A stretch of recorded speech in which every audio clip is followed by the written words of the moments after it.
చూడండి మిత్రులారా, మనకున్నటువంటి ఒక అర ఎకరం భూమిలో మనం పసుపు విత్తాలనుకుంటున్నాము.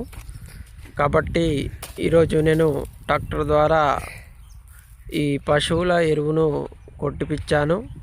ఇక్కడ కుప్పలు కుప్పలుగా పోయడం జరిగింది. ఇవి చూడండి మిత్రులారా, ఇప్పుడు మొత్తం చల్లేసినాను. ఇవి చూడండి ఈ విధంగా చల్లినది వీడియోలో చూపిస్తాను.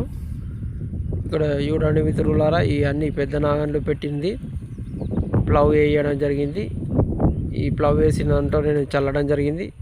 అది ఏ విధంగా చల్లుతున్నది ఇప్పుడు చూసుకుంటే ఇక్కడ చూడండి మిత్రులారా, ట్రాక్టర్ ద్వారా ఈ విధంగా మనం కుప్పలు పోసుకున్నాం.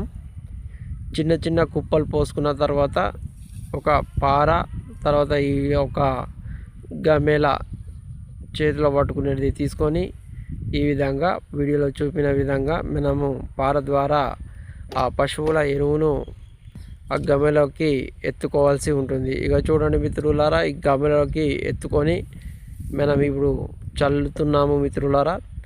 ఈ పశువుల ఎరువును చల్లడం జరుగుతుంది. పసుపు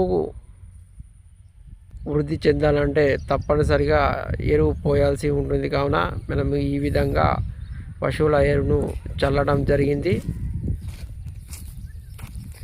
ఇది పసుపు అడుగు బాగాన చల్లినాము. ఈ విధంగా మనము ఎరువును చల్లుకోవచ్చు. పసుపు అధికంగా దిగుబడి రావాలంటే ఖచ్చితంగా ఎరువు పోయాల్సిందే. ఎరువు ఉంటేనే మనం పసుపు అనేది పెట్టుకోవాలి. పసుపు పెట్టుకోవాలంటే ఎరువు ముందు చల్లుకోవాల్సి ఉంటుంది. ఈ విధంగా మనం ఎరువు చల్లుకోవడం జరిగింది. Please like, share and subscribe to my YouTube channel.